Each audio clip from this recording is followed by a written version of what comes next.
জান্নাতকে আল্লাহ প্রস্তুত করেছে মুত্তাকিদের জন্য। মুত্তাকি কারা? মুত্তাকি কারা? মুত্তাকির সংজ্ঞা দিতে গিয়ে অনেক সংজ্ঞা অনেকভাবে দিয়েছেন। তার মাঝে উমর রাদিয়াল্লাহু আনহু একদিন উবাই বিন কাবকে জিজ্ঞেস করলেন, তাকওয়া কি, আল্লাহ ভীরুতা কি? উবাই বিন কাব বললেন, খলিফা, আপনি যখন কাঁটাযুক্ত পথের পাশ দিয়ে হেঁটে যান, তখন আপনি যেভাবে আপনার কাপড়কে গুছিয়ে রাখেন, সতর্কতার সাথে হেঁটে যান যাতে করে কাঁটাতে আপনার কাপড় লেগে না যায়, এটাই তাকওয়া।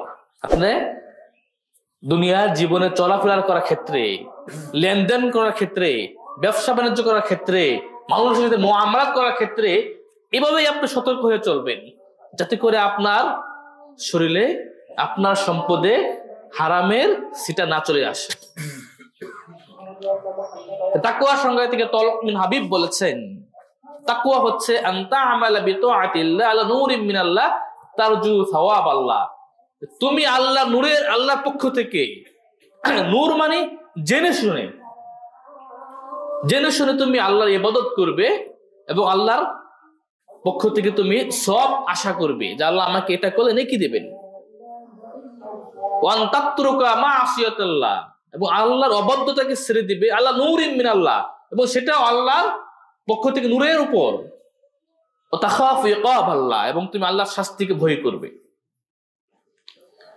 হাসান বাসরি রাহিমাহুল্লাহ একটা চমৎকার কথা বলেছেন যে মা যালাতিত তাকওয়া বিল মুত্তাকিন হাত্তা তারাকু কাসীরাম মিনাল হালাল মাখাফাতাল হারাম। যে তাকওয়া, আল্লাহ ভীরুতা মুত্তাকিদেরকে এমন ভাবে পরিচালিত করেছে যে তারা হারামে পতিত হওয়ার ভয়ে অনেক হালাল কাজকে ছেড়ে দিয়েছে। তার মানে তাকওয়া, আল্লাহ ভীরুতা মুত্তাকিদের অন্তরে এমন ভাবে গেঁথে বসেছে যে তারা হারামে পড়ে যাওয়ার ভয়ে হালাল কাজকে কি করেছে? ছেড়ে দিয়েছে। কাজটা হালাল, কিন্তু তাদের আল্লাহর ভয় এত বেশি মনে হয়েছে যদি হারাম হয়ে যায়, এর জন্য তারা হালালকেও ছেড়ে দিয়েছে। সুফিয়ান সাউরি রাহিমাহুল্লাহ তিনি বলেছেন যে মুত্তাকিদেরকে মুত্তাকি কেন বলা হয়? ইন্নামা সুম্মুল মুত্তাকিন, যে এদেরকে মুত্তাকি বলা হয় এজন্য যে ইত্তাকাউ মা লা ইত্তাকা, তারা এমন সাধারণ বিষয় থেকে বেঁচে থেকেছে, দূরে থেকেছে, সাধারণত মানুষ এই সকল বিষয় থেকে বেঁচে থাকে না। মানে ছোট ছোট বিষয়, সূক্ষ্ম সূক্ষ্ম বিষয় থেকে তারা বেঁচে থেকেছে, সাধারণত মানুষ এগুলো থেকে দূরে থাকে না। আপনারা কিন্তু একটা উদাহরণ দিলে আপনারা বুঝতে পারবেন সূক্ষ্ম সূক্ষ্ম বিষয় কেমন হতে পারে। ইবনে আবি দুনিয়া রাহিমাহুল্লাহ তার একটা কিতাব আছে, নাম হচ্ছে আল ওয়ারা। এই কিতাবে তিনি কয়েকটি ঘটনা উল্লেখ করেছেন। যে একটা ঘটনা হচ্ছে, এক মহিলা আটা গুলছিল, আটা রুটি বানানোর জন্য আটা গুলছে পানি দিয়ে। এমন সময় সংবাদ আসলো তার স্বামী মারা গেছে। সাথে সাথে মহিলা ওই আটা থেকে তার হাতকে উপরে উঠিয়ে নিলেন, উঠিয়ে নিয়ে বললেন যে এই আটা এখন আর গোলা যাবে না, এই আটা দিয়ে এখন আর রুটি বানানো যাবে না, কারণ এই আটা এখন আর আমাদের নয়, কারণ এটা এখন, এই আটার ভিতর এখন অন্যের হক জড়িয়ে গেছে। আপনারা মনে হয় বুঝতে পারেন নাই। স্বামী মারা গেছে, যতদিন স্বামী জীবিত ছিল ততদিন সম্পত্তি ছিল স্বামীর অধীনে, তার সন্তান, তার পরিবার খাবে। স্বামী যখন মারা গেছে তখন এই সম্পত্তিতে অন্য অন্য ওয়ারিশরা জড়িয়ে পড়েছে। ওয়ারিশ, আমরা তো ওয়ারিশ কিছু মনে করি না, বোনকে সম্পত্তি কিছুই দিবে না। এখন এটা তো মানে মনে হয় এটা শরীয়তের কোনো বিধানই না, এমন ভাবে চলছে এটা সমাজে, যেটা মনে হয় কি না শরীয়তের কোনো বিধান জানেই না মানুষ যে বোনকে কিছু দিতে হবে। আমার মনে হয় 90% মানুষ বোনকে তার হক দেয় না। 100%। আচ্ছা, ওটা আমি যাচ্ছি না, কিছু হয়তো আল্লাহর কিছু বান্দারা আছে এখনো বেঁচে আছেন, এখন এই ঘটনাতে এই বিষয়টা ওয়ারিসের যে এতদিন আটা এই সম্পত্তি এটা পরিবার এবং সন্তান ছিল, যখন স্বামী মারা গেছে এখন এখানে স্বামীর ভাইরা চলে আসবে, এর বোনেরা চলে আসবে, স্ত্রী আসবে, বাবা আসবে, মা আসবে, মানে এক কথায় ওয়ারিস যারা হয় এই আটা এখন সবার হয়ে গেছে, এখন শুধুমাত্র আমাদের না। তার মানে এই মহিলাটা চিন্তা বা আল্লাহর বই কতটুকু, কত সূক্ষ্ম।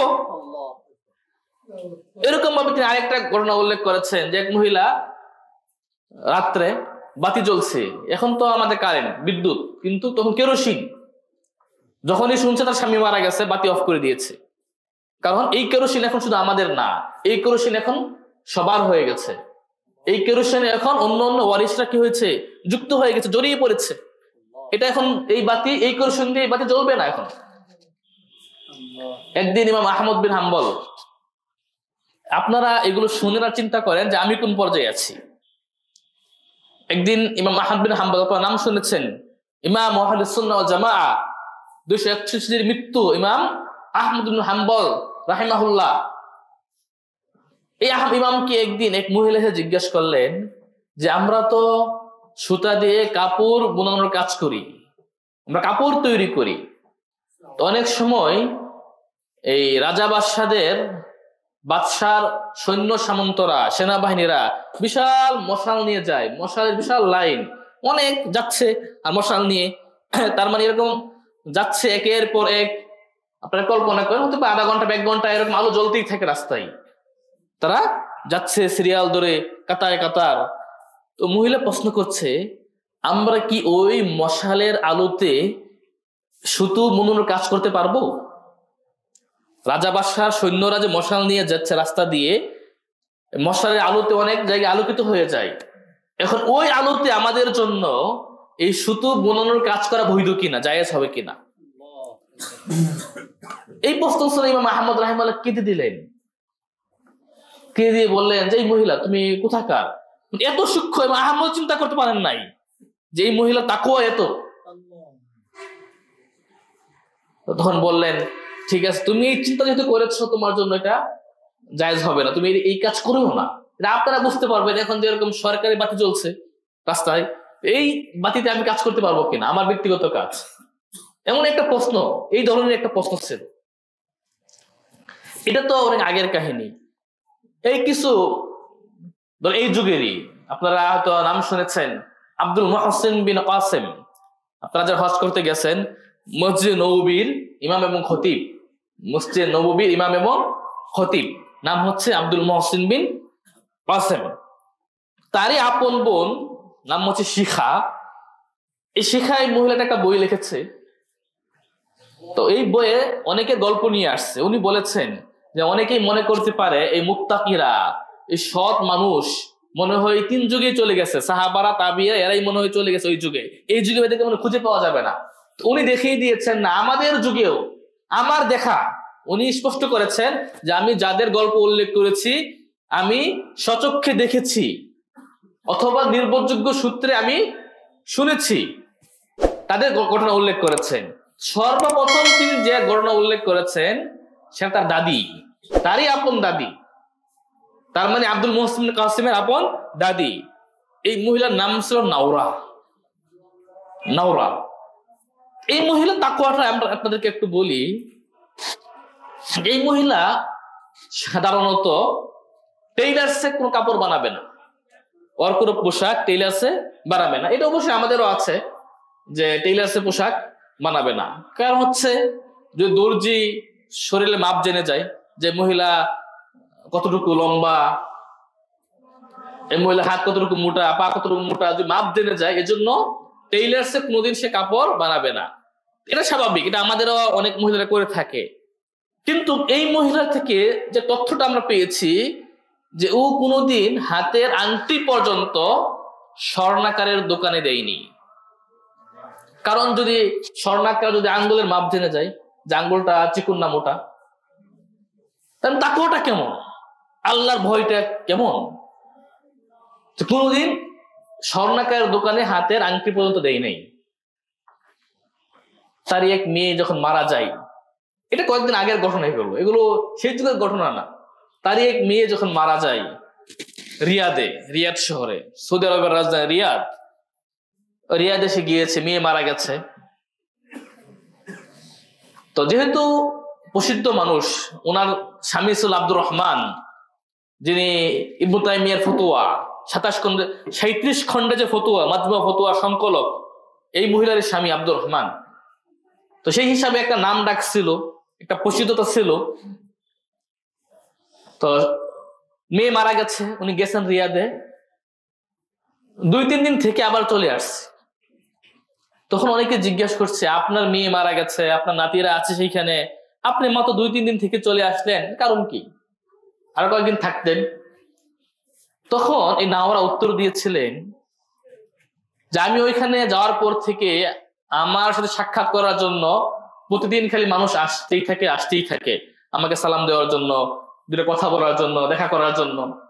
আর মানুষ আসলে স্বাভাবিক একটু চা পানি নাস্তা বিস্কুট দিতেই হয়।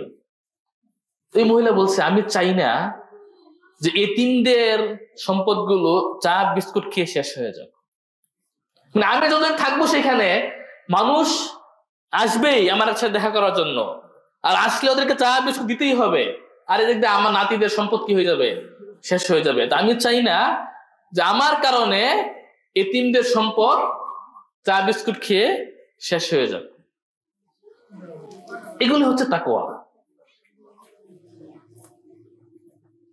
আমাকে পরিচিত লোক, অনেক বড় মাপের মানুষ, উনি একদিন বললেন যে আমি তো অফিসে থাকি, তো অফিসের পক্ষ থেকে আমাকে একটা টেলিফোন দেওয়া হয়েছে। তো এটা শুধু আমাকে দেওয়া হয়েছে যাতে আমি অফিসিয়াল কাজে ব্যবহার করি। এটা আপনারা যারা চাকরি করেন অনেকেই দিয়ে থাকে, অফিস থেকে দিয়ে থাকে। তো হঠাৎ মাঝে মাঝে অনিচ্ছায় ভুল কর্মে এই ফোন থেকে আমি আমার বাসায় ফোন দিয়ে ফেলি, হয়তো বা যেটা অফিসিয়াল কাজ না, আমার কাজ, ওইখানে হয়তো কি ফোন চলে যায়। তো এটা তো আমার জন্য বৈধ না, আমি কেন রাখতে পারবো এখানে? আমি বললাম না, এটা জায়েজ না আপনার জন্য। তারপর একদিন বললো যে আমি আর টেলিফোনই ব্যবহার করি না, আমি অফিস থেকে আর টেলিফোন নেই না, কারণ নিলে আমার ভুল হবেই, কারণ হঠাৎ করে ভুল করবে, আমি ফোন দিয়ে ফেলবো বাসায়। এইগুলো হচ্ছে যেটা সুফিয়ান সাউরি রাহিমাহুল্লাহ বলছেন যে মুত্তাকিদেরকে মুত্তাকি কেন বলা হয়?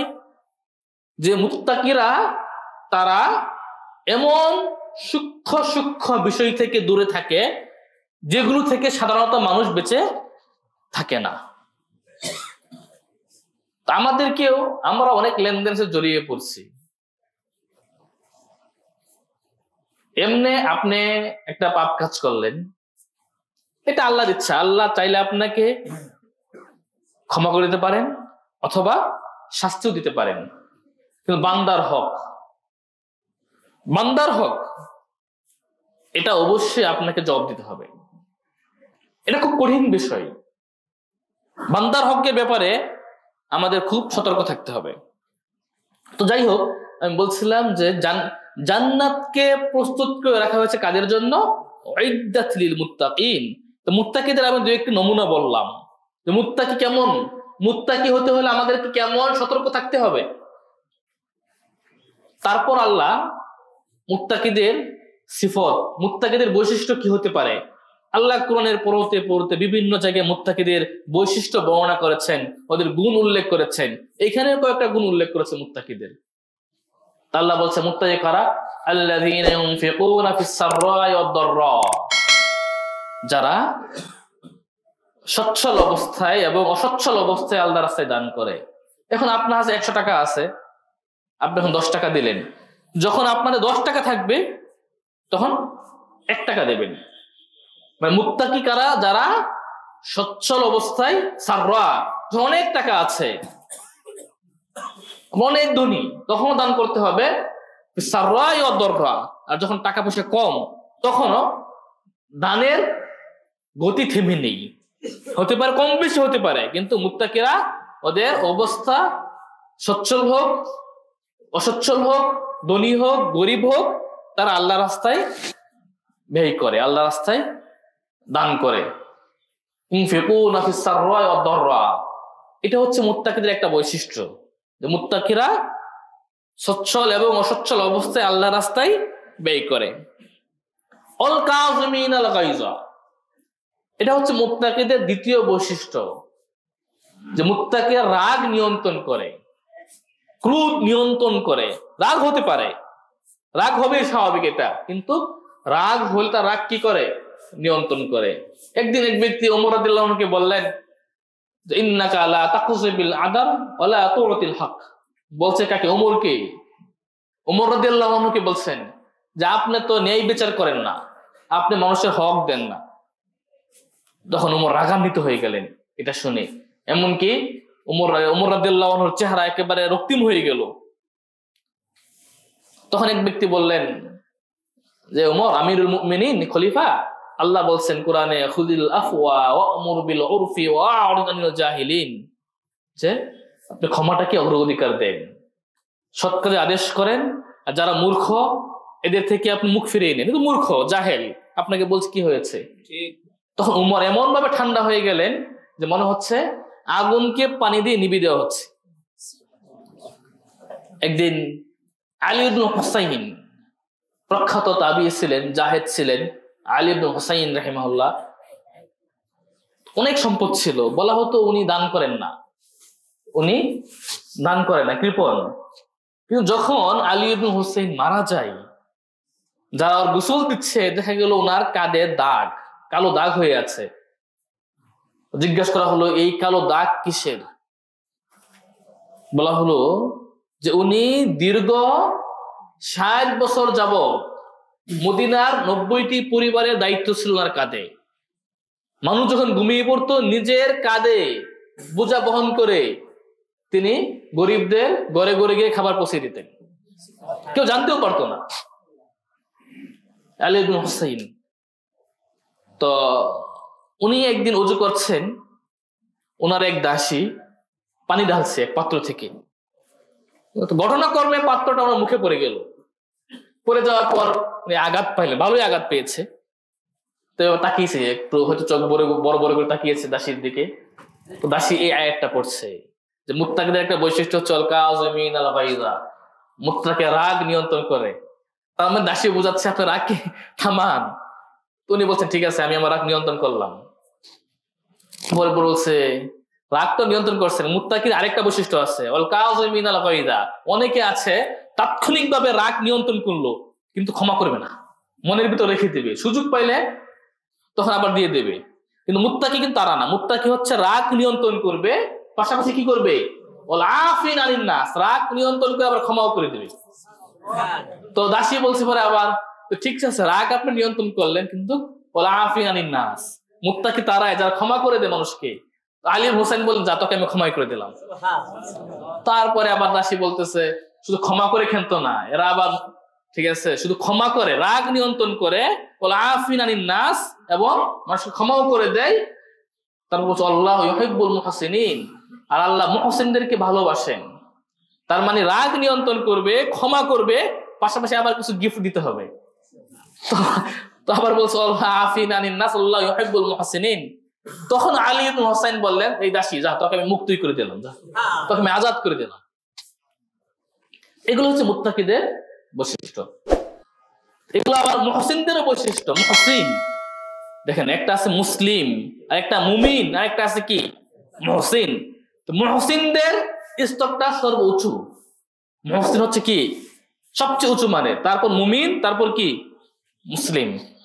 তার মানে সকল মুহসিন মুমিন প্লাস মুসলিম, কিন্তু সকল মুমিন মুহসিন নয়, সকল মুসলিম মুহসিন নয়।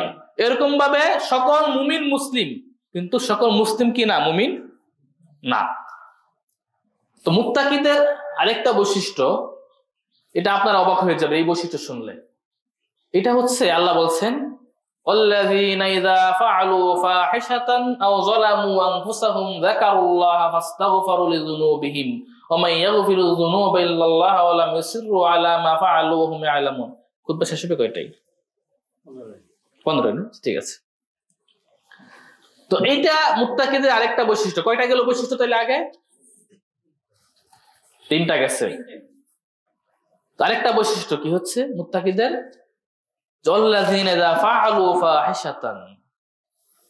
মুত্তাকিরা যখন কোনো পাপ কাজ করবে, কোনো খারাপ কাজ করবে, তার মানে মুত্তাকি হলে যে পাপ কাজ করবে না, ব্যাপারটা এরকম না। বরং মুত্তাকিদের একটা বৈশিষ্ট্য হচ্ছে কি, তারা খারাপ কাজ করবে, একটা পাপ কাজ করবে, কিন্তু অথবা তারা অবিচার করবে, নিজেদের উপর জুলুম করবে।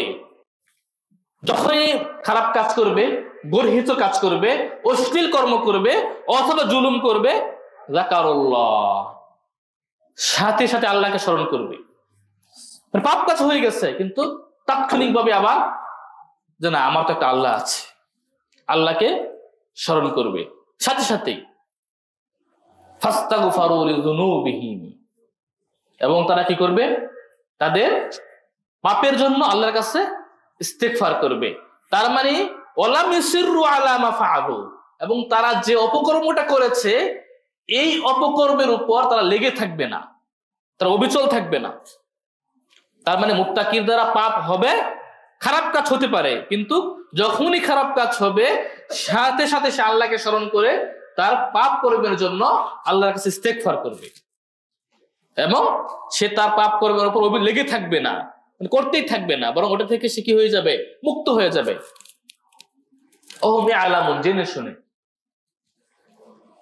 এখন আমরা আসি যে মুত্তাকির পাপ কাজ করতে পারে। নবী রাসূলরা, আদম আলাইহিস সালাম পাপ কাজ করে নাই? করছিল, তাই না? ওই যে শয়তান ফল খাওয়াই দিচ্ছে, কিন্তু সাথে সাথে কি করছে, ওয়ালা রাব্বানা যালামনা আনফুসানা ওয়া ইল্লাম তাগফির লানা ওয়া তারহামনা লানাকুনান্না মিনাল খাসিরিন। যখনই পাপ কাজ করেছে, আল্লাহকে স্মরণ করেছে, বলেছে আল্লাহ রাব্বানা যালামনা আনফুসানা, যে আমরা জুলুম করেছি, আমরা আমাদের উপর, আমরা নিজেদের উপর অবিচার করেছি, সুতরাং আপনি আমাকে কি করে দেন, আপনি আমাদেরকে ক্ষমা করে দেন। রব্বানা যালামনা আনফুসানা ওয়া ইল্লাম তাগফির লানা ওয়া তারহামনা, যদি আপনি আমাদের ক্ষমা না করেন, যদি আপনি আমাদের উপর রহম না করেন, দয়া না করেন, তাহলে আমরা ক্ষতিগ্রস্ত হয়ে যাব, আমরা ধ্বংস হয়ে যাব। এভাবে মুসা আলাইহিস সালাম, আপনারা জানেন মুসা আলাইহিস সালাম এক ব্যক্তিকে থাপ্পড় মেরে কি করেছিল, একেবারে মেরেই ফেলছে, এক থাপ্পড়েই মেরে ফেলছে। শক্তিশালী ছিল মুসা আলাইহিস সালাম, তাই না? শক্তিশালী ছিল না? প্রমাণ কি? মুসা আলাইহিস সালাম যে শক্তিশালী ছিল তার প্রমাণ কি? থাপ্পড় মেরে ফেলছে, এটা আরেকটা প্রমাণ আছে। ফেরেশতারা থাপ্পড় দিয়েছিল, তাই না? আহসানতা, আপনাকে পুরস্কার দেওয়া দরকার, পুরস্কার নিয়ে যান আমার থেকে আপনি। হ্যাঁ, ওই যে মাদায়েনের কূপে, তাই না? আপনার কাহিনী জানেন, গিয়েছিলেন ওইখানে, ওই ব্যক্তিকে মেরেই তো গিয়েছিল ওইখানে, তাই না? থাপ্পড় মেরে তারপর চলে গেলেন, পালাই গেলেন। যাওয়ার পরে দেখলেন যে দুইটা মেয়ে কার ছিল?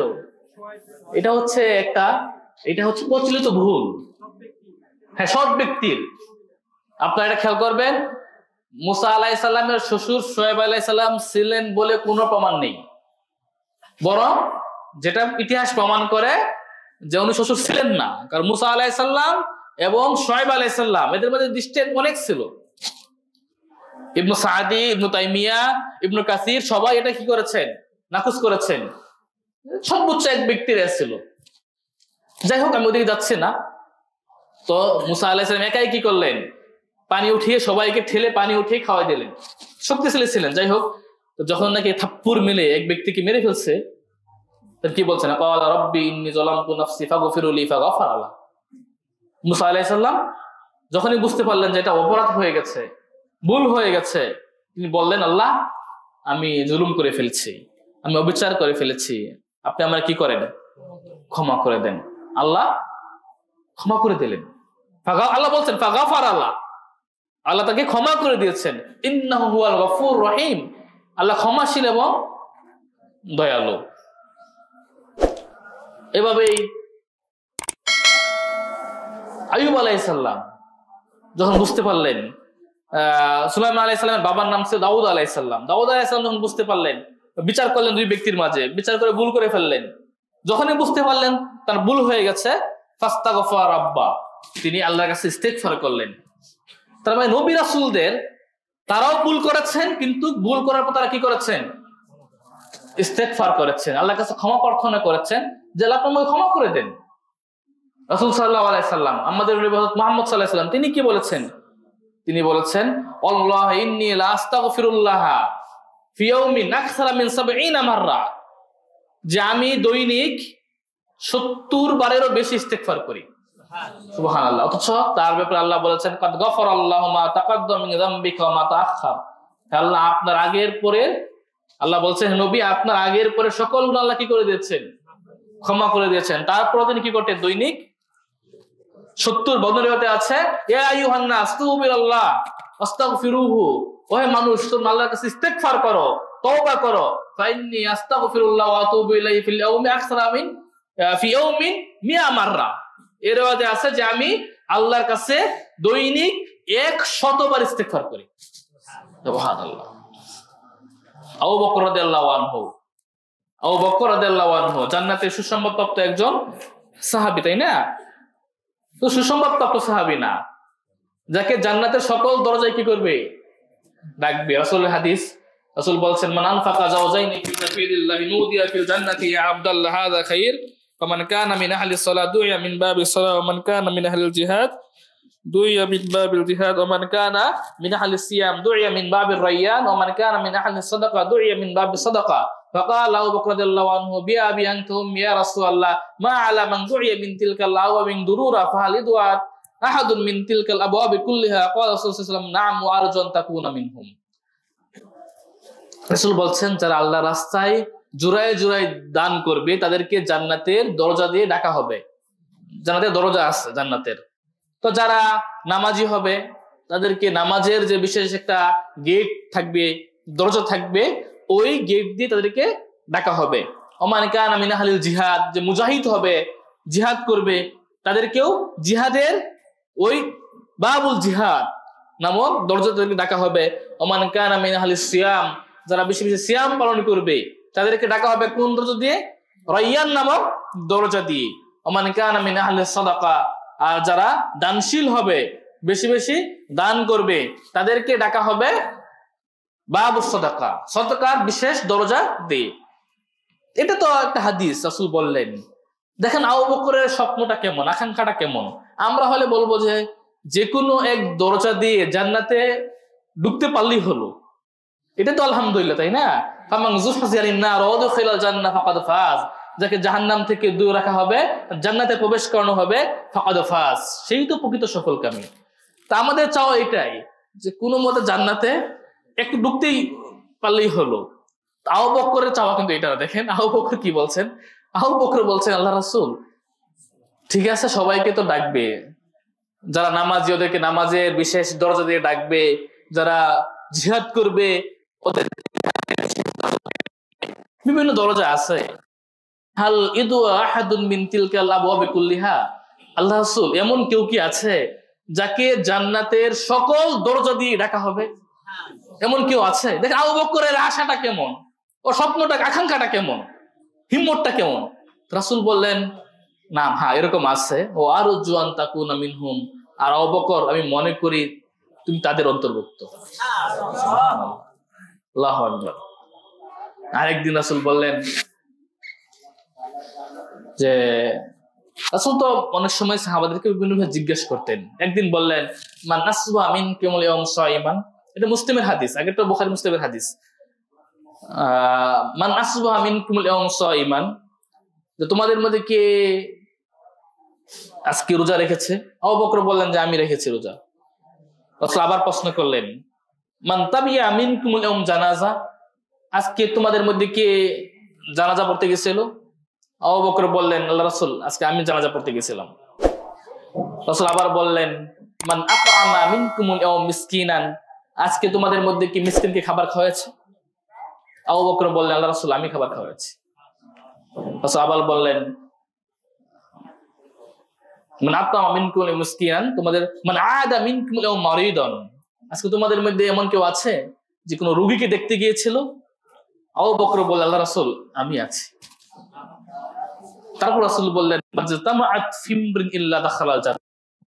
চারটি গুণ, এই চারটি আমল যদি কোনো ব্যক্তি একদিনে করে থাকে তাহলে সে জান্নাতে প্রবেশ করবে। সুবহানাল্লাহ। এছাড়া আবু বকরের কত মানাকে, আমি ওদিকে যাচ্ছি না। এই আবু বকর রাসূলকে বললেন, আল্লাহ রাসূল আপনি আমাকে একটা দোয়া শিক্ষা দেন যে দোয়াটা আমি নামাজে পড়তে পারি। তখন রাসূল আবু বকরকে শিক্ষা দিলেন, এই দোয়াটা আপনারা সবাই পারেন, আল্লাহুম্মা ইন্নী যালামতু নাফসি যুলমান কাসীরা ওয়া লা ইয়াগফিরু যুনুবা ইল্লা আনতা। এই দোয়াটা শিক্ষা দিলেন, ফাগফির লি মাগফিরাতাম মিন ইনদিকা ওয়ারহামনি ইন্নাকা আনতাল গাফুরুর রহিম। তো রাসূল আবু বকরকে কি ইস্তেগফার শিক্ষা দিলেন। ইস্তেগফার এটাও একটা ইস্তেগফার, যে আমি জুলুম করেছি, আমি অবিচার করেছি, যালামতু যুলমান কাসীরা ওয়া লা ইয়াগফিরু যুনুবা ইল্লা আনতা, আর আপনি ছাড়া পাপ ক্ষমা করে কেউ নাই। আমি আপনি আল্লাহকে আমরা অনেক সময় বলতে পারি, আমি এবং আপনার ছাড়া আল্লাহ অনেক বান্দা আছে যে আল্লাহকে ডাকে, কিন্তু পাপ ক্ষমা করার জন্য আল্লাহ ছাড়া আমাদের আর কেউ নেই।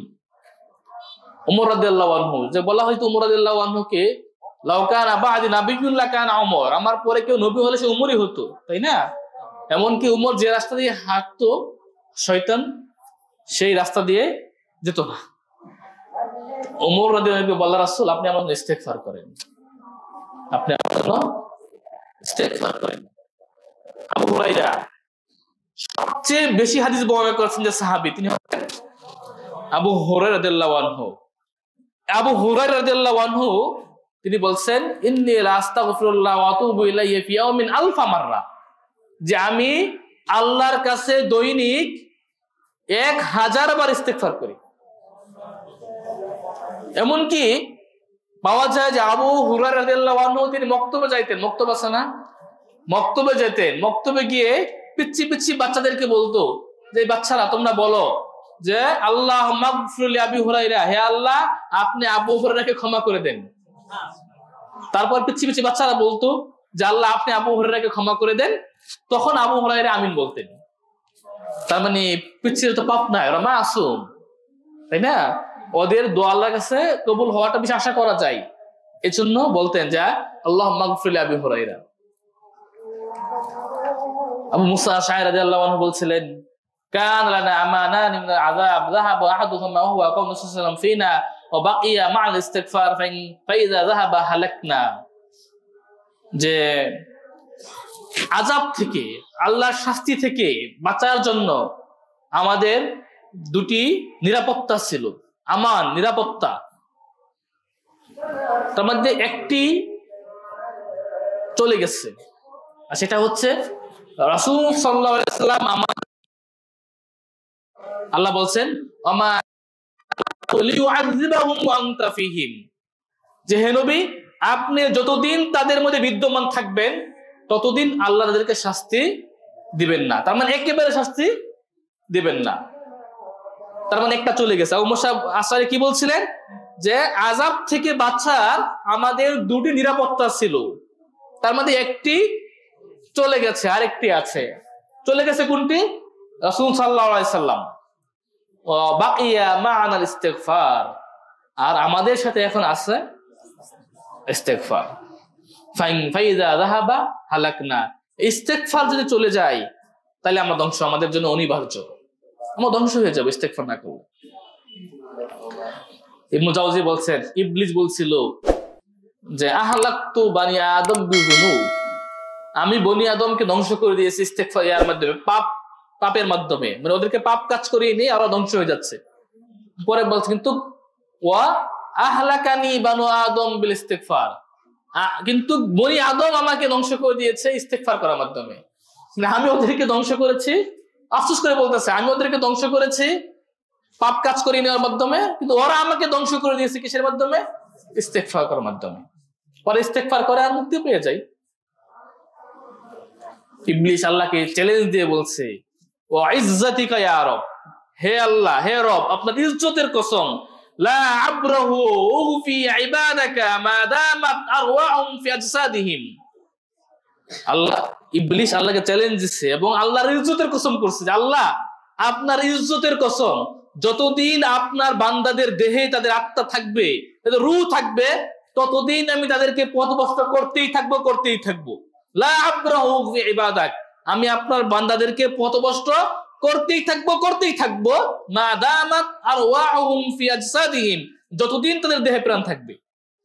তো ইবলিস চ্যালেঞ্জ দিয়েছে। তো আল্লাহ উপরে বলছে ওয়া ইজ্জতি ওয়া জালালি, আমার ইজ্জতের কসম, আমার মহত্বের কসম, আমিও লা আগফিরান্না লাহুম মা দামু ইস্তাগফিরুন, যতদিন তারা ইস্তেগফার করতে থাকবে আমিও তাদেরকে ক্ষমা করতেই থাকবো।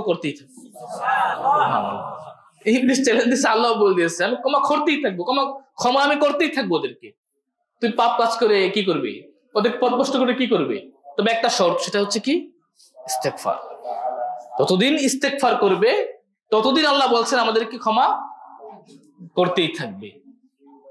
আল্লাহ আমাদেরকে সুন্দর করে ডেকে বলেছেন, প্রথমে যেটা বলছো সারিউ ইলা মাগফিরা, তাই না, যে তোমরা ধাবিত হও ক্ষমার দিকে।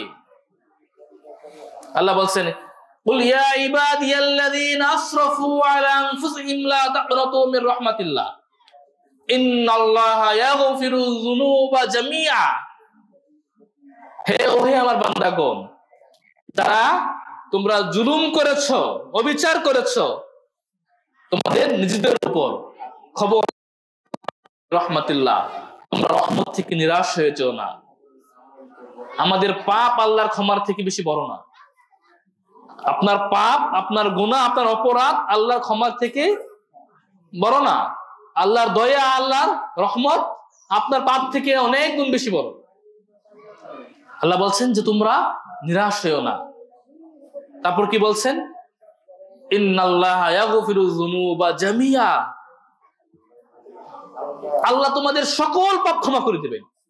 সুবহানাল্লাহ, আস্তাগফিরুল্লাহ। আপনি মনে করবেন সাধারণ কোনো বাক্য, এটা সাধারণ কোনো বাক্য না। এই বাক্যের সামনে পৃথিবীর কোনো পাপ টিকতে পারবে না।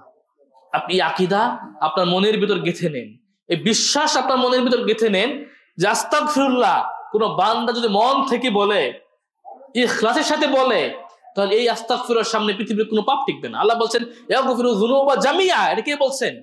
আল্লাহ। আসদাকুল কাইলিন, সত্যে সত্যবাদী যিনি, তাই না, তিনি বলছেন যে ইয়াগফির ইন্নাল্লাহা ইয়াগফিরুয যুনুবা জামিআ, নিশ্চয়ই আল্লাহ সকল পাপ ক্ষমা করে দেবে। তবে ইস্তেগফার করতে হবে, ক্ষমা চাইতে হবে। এজন্যই এক ব্যক্তি সারা বছর পাপ কাজ করেছে, মদ খেয়েছে, গাঁজা খেয়েছে, জেনা করেছে, ব্যভিচার করেছে,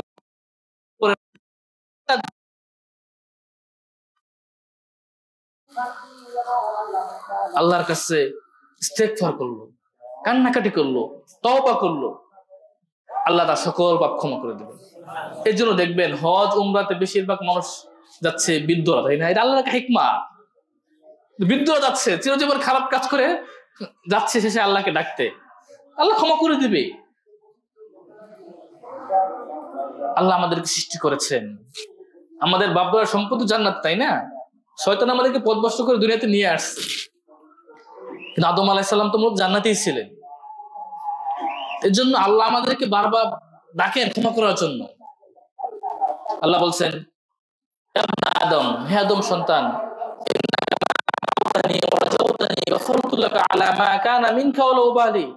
ও হে আদম সন্তান, তুমি যতক্ষণ আমাকে ডাকবে, আমার থেকে ক্ষমার আশা করবে, রাজাউতানি আশা করবে, আমি তোমাকে ক্ষমা করে দেব। ওয়ালা উবালি, আর তোমাকে ক্ষমা করতে গিয়ে কেউ আমাকে কিছু বলবে এই পরোয়া আমি করি না। আমি কারো ওয়ালা উবালি, আমি কারো পরোয়া করি না। ইবনে আদম লাউ বালাগা যুনুবুকা আনানাস সামা সুম্মা আস্তাগফারতানি গাফারতু লাক। ও হে আদম সন্তান, তুমি পাপ কাজ করতে করতে তোমার পাপ যদি জমিন থেকে একেবারে আসমান পর্যন্ত চলে যায়, আনানাস সামা, তোমার পাপ কাজ করতে করতে পাপ যদি জমিন থেকে আসমান অবধি চলে যায়, গাফারতু লাক, আমি তোমাকে ক্ষমা করে দেব। আল্লাহ বলছেন ইবনে আদম ইন্নাকা লাউ আতাইতানি বিকুরাবিল আরদি খাতায়া সুম্মা লাকিতানি লা তুশরিকু বিশাইয়ান লা আতাইতুকা বিকুরাবিহা মাগফিরা। আদম সন্তান, যদি তুমি আমার কাছে কিয়ামতের দিন সাক্ষাৎ করো পৃথিবীর সমপরিমাণ পাপ নিয়ে, তবে একটা শর্ত আছে, লা তুশরিকু বিশাইয়ান, আমার সাথে শিরক না করে থাকো, তাহলে লা আতাইতুকা বিকুরাবিহা মাগফিরা, আমি তোমার সাথে সাক্ষাৎ করব পৃথিবীর সম পরিমাণ ক্ষমা নিয়ে। আল্লাহ শুধু আমাদেরকে ক্ষমাই করেন না, বরং আল্লাহ ক্ষমা করে আনন্দিত হয়ে যান, খুশি হয়ে যান। কি আছে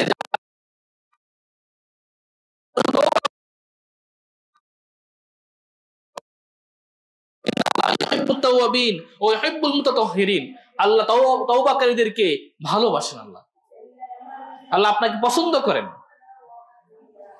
সমস্যা শয়তান আমাদেরকে ইস্তিগফারি করতে দেয় না।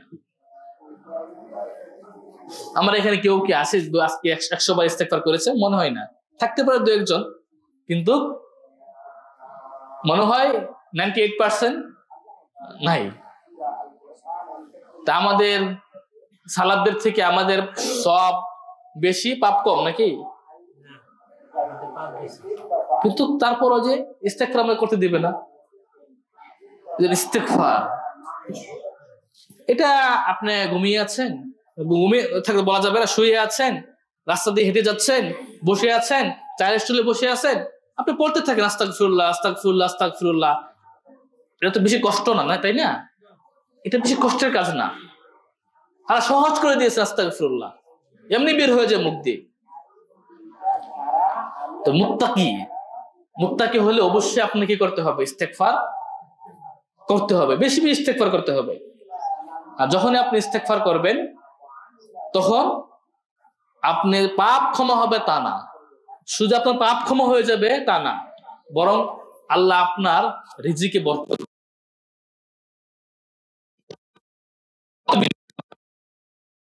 শুনতে,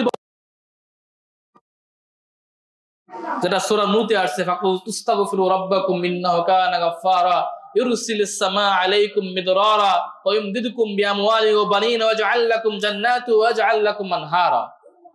তোমরা আল্লাহর কাছে ইস্তেগফার করো, তাহলে আল্লাহ কি করবেন? ফাকুল তুস্তাগফিরু রাব্বাকুম ইন্নাহু কানা গাফফারা ইউরসিলিস সামাআ আলাইকুম মিদরারা, তিনি তোমাদের উপর প্রবল বৃষ্টি বর্ষণ করবেন। অনাবৃষ্টি হচ্ছে, বৃষ্টি হয় না, ইস্তেগফার করেন, আল্লাহ বৃষ্টি বর্ষণ করবেন। ওয়ায়ুমদিদুকুম বিআমওয়ালি ওয়া বানিন, এবং সম্পদে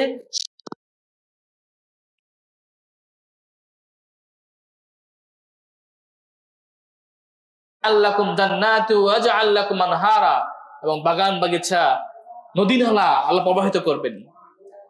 একদিন হাসান বসরির কাছে এক ব্যক্তি আসলো, এসে বলল যে আমার তো সন্তান হয় না। হাসান বসরি বলল তুমি ইস্তেগফার করো। আরেক ব্যক্তি এসে বলল আমার বাগানে ফল আসে না।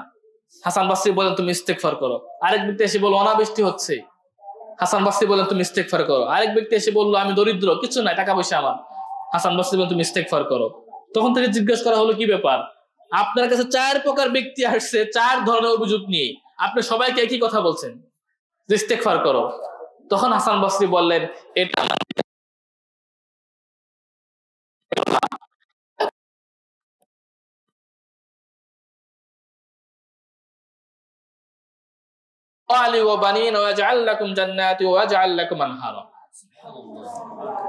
একদিন আলী ইবনুল হুসাইন, কাহিনী মনে বলছিলাম একটু আগে, ওনার কয়েকটা ঘটনা। আলী ইবনুল হুসাইন একদিন মুয়াবিয়ার কাছে গেলেন। যখন নাকি তিনি বের হয়ে যাচ্ছেন, এক ব্যক্তি পিছনে পিছনে দৌড়াচ্ছে, দৌড়িয়ে বলছে যে আমার তো অনেক ধন সম্পদ, কিন্তু আমার কোনো সন্তান হয় না, কি করা যায়? হাসান বসরি বললেন, আলী ইবনে হুসাইন বললেন তুমি ইস্তেগফার করবে। পরবর্তীতে ওই ব্যক্তি দৈনিক 700 বার ইস্তেগফার করত, এবং তার 10 জন সন্তান হয়েছিল, 10টা ছেলে, মেয়ে না, ছেলেই ছিল 10টা। তুমি জিজ্ঞেস করলে না যে তিনি এটা কেন বলছে, তোমাকে ইস্তেগফার কেন করতে বলছে? আচ্ছা, আবার আসে জিজ্ঞেস করবো। আবার যখন গেছেন তখন জিজ্ঞেস করছেন, তিনি বলছেন যে আল্লাহ বলছেন তোমরা ইস্তাগফিরু ইলা রাব্বিকুম তুবু ইলাইহি ইরসিলু আলাইকুম ইরসিলিস সামাআ আলাইকুম মিদরারা ওয়া ইয়াজিদুকুম কুওয়াতান ইলা কুওয়াতিকুম। ইস্তেগফার করলে আল্লাহ তোমাদের শক্তি সামর্থ্যটা বৃদ্ধি করে দেবে ইস্তেগফার করলে। আর এখান থেকে তিনি বলছেন তুমি বেশি বেশি ইস্তেগফার করবে। তো স্যার ইস্তেগফারের আরো অনেক ফজিলত, আমি সেদিকে যাচ্ছি না। আমার মূলত এটা উদ্দেশ্য ছিল যে মুত্তাকি যারা সেটা নবী রাসূল হোক, যত বড়ই হোক, তারা সবাই কি করেছেন? নিয়েছেন। রাসূল বলেছেন মান লাজিমাল ইস্তিগফারা ওয়া ফি রাওয়ায়া মান আকসার ইস্তিগফার, যে বেশি বেশি ইস্তিগফার করবে, ইস্তিগফারকে আবশ্যক বানিয়ে নেবে, জাআলাল্লাহু লাহু মিন কুল্লি হাম্মিন ফারাজা ওয়া মিন কুল্লি দায়কিন মাখরাজা, যে আল্লাহ তার চিন্তা থেকে, দুশ্চিন্তা থেকে, টেনশন থেকে আল্লাহ তাকে মুক্তি দেবেন। সুবহানাল্লাহ। ওয়া মিন কুল্লি দায়কিন মাখরাজা, এবং সংকীর্ণতা থেকে আল্লাহ তাকে একটা পথ বের করে দেবেন, এমন স্থান থেকে তাকে রিজিক দেবেন সে কল্পনাও করতে পারবে না। এজন্য ইস্তিগফারকে আমাদের আবশ্যক বানিয়ে নিতে হবে। আমরা অনেক সময় ইন্নাল মুমিনা ইযা আযনাবা যানবান নুকিতা ফি নুকতান সাওদা ইন নাযা ওয়াস্তাগফারা ওয়া তাবা সুইলা তাজিদ আলাইহা, বান্দা যখন পাপ কাজ করে তখন তার অন্তরে একটা কালো দাগ পড়ে যায়, একটা কালো দাগ পড়ে। যখন সে পাপ কাজ থেকে দূরে সরে যায়, ইস্তেগফার তওবা করে, তখন তার অন্তরটা আবার পরিষ্কার পরিচ্ছন্ন হয়ে যায়। আর যদি ইস্তেগফার না করে, তওবা না করে, তাহলে জিদ আলাইহা, ওই কালো দাগ তার বাড়তেই থাকে, বাড়তে বাড়তে এক সময় একেবারে অন্তর ছেয়ে যায়। তখন আর ভালো কথা ভালো লাগে না, খারাপ কথা খারাপ লাগে না। আপনি দেখবেন অনেক সময় একটা পাপ কাজ শুরুতে করতে গেলে একটা অস্থিরতা কাজ করতো, মনের ভিতরে একটা অস্থিরতা কাজ করতো, কিন্তু এই পাপ কাজটা বারবার করার পর কি হয়ে গেছে? সহজ হয়ে গেছে, আর কিছু মনে হয় না। চুরি প্রথম করতে গেলে একটা ভয়, কিন্তু করতে করতে জেল থেকে বের হয়ে আবার চুরি। সেদিন একটা রিপোর্ট দেখলাম, অনেকদিন আগে দেখছিলাম পত্রিকায়, গরু চুরি করে জেলে গেছে, জেল থেকে বের হয়ে পড়লে আবার ধরা খাইছে। ওইটা তার অভ্যাস, কিছুই মনে হয় না। ওই যে কাল্লা বাল রানা আলা কুলুবিহিম মা কানু ইয়াকসিবুন, তাদের অন্তরে মরিচিকা পড়ে গেছে। যখন অন্তরে মরিচিকা পড়ে যায় তখন আর ভালো কথা ভালো লাগবে না, খারাপ কথা খারাপ লাগবে না। ও অপরাধ করার কারণে আমরা অনেক সময় দেখা যায়, আমরা দেখি ছাত্র, আমরা পড়াই তো, ছাত্র যতই বিচার করা হোক ওর চোখ দিয়ে পানি বের হবে না, আপনি যতই প্রহার করেন ওর চোখ দিয়ে বের হবে না। ছাত্র আছে, ওকে একদিন অফিসে ডাকলে ওর চোখ দিয়ে পানি বের হয়ে ও দিয়ে খাবেই না। আছে তো অনুভূতিই নাই, মানে অনুভূতি মরে যায়। পাপ কাজ করতে করতে অনুভূতি মরে যায়। আমি এটা বলে শেষ করে দেব একটা ঘটনা। আপনারা বলেন তো কোন শাস্তি বেশি কঠিন? যে শাস্তি দেখা যায় না, না যে শাস্তি দেখা যায়? একটা হচ্ছে শারীরিক শাস্তি, হাত ভেঙে গেল, পা ভেঙে গেল, এটা একটা শাস্তি। আর একটা শাস্তি হচ্ছে কিছু এরকম ভাঙলো না, কিন্তু সেটা হচ্ছে অদেখা, ওইটা হচ্ছে বেশি কঠিন। ছাত্র জিজ্ঞেস করলো ওস্তাদকে, ওস্তাদ আমরা এত পাপ কাজ করি, আল্লাহ তো আমাদেরকে শাস্তি দেন না। তো উস্তাদ বললেন যে আল্লাহ যে তোমাকে শাস্তি দেয়, তুমি যে বুঝতে পারো না, এটাই হচ্ছে সবচেয়ে বড় শাস্তি। আল্লাহকে তোমার থেকে মুনাজাতের, ইবাদতের স্বাদ ছিনিয়ে নেয় নাই। ইবাদত করলে একটা স্বাদ, এটাকে আল্লাহ ছিনিয়ে নেয় নাই। তোমার দিনগুলো অতিবাহিত হয়ে যাচ্ছে, অথচ তোমার একদিনও কোরআন তেলাওয়াত হচ্ছে না, এটাকে শাস্তি না তোমার জন্য?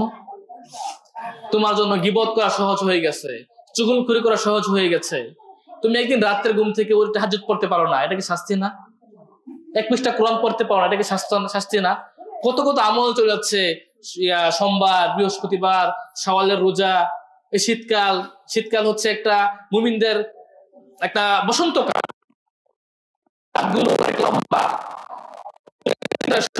তারপর তাহাজ্জুদ পড়া যায়, এগুলো ছোট রোজা রাখা যায়, আমরা সেদিকে মনোযোগ নাই। এক কথায় আমাদের ইবাদতের দিকে কোনো মনোযোগই নাই। 5 ওয়াক্ত নামাজ মন চাইলে হয়তো আসে পড়ি, যখন একামত শুরু হয় তখন আসি, মানে একামত হয়ে গেছে এখন আমাদের আজানের মতো, আর তাকবীর তাহরিম হয়ে গেছে একামতের মতো। মানে একামতটা আজান হয়ে গেছে, আর তাকবীর তাহরিমে কি হয়ে গেছে? একামত। একদিন ইবনে জাওজি বলছিলেন যে আমি এক বৃদ্ধকে দেখলাম ওযু করতেছে আজানের আগে। আমি জিজ্ঞাসা করলাম কি ব্যাপার, আজান হয় না এখন ওযু করছেন? তখন বৃদ্ধ আমাকে উত্তর দিয়েছিল যে আল্লাহর ঘরে আমি যাব, আমাকে ডেকে নিয়ে যেতে হবে আজান দিয়ে।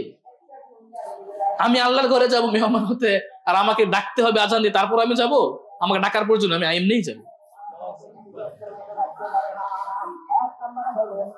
এভাবেই আমাদের সাইদ মুসাইয়িব সব অনেকে জীবনী থেকে পায়। অনেকেই বলেছেন আমি 40 বছর নামাজ পড়েছি, 40 বছরে আমি নামাজে কারো কাঁধ দেখি নাই। তার মানে কি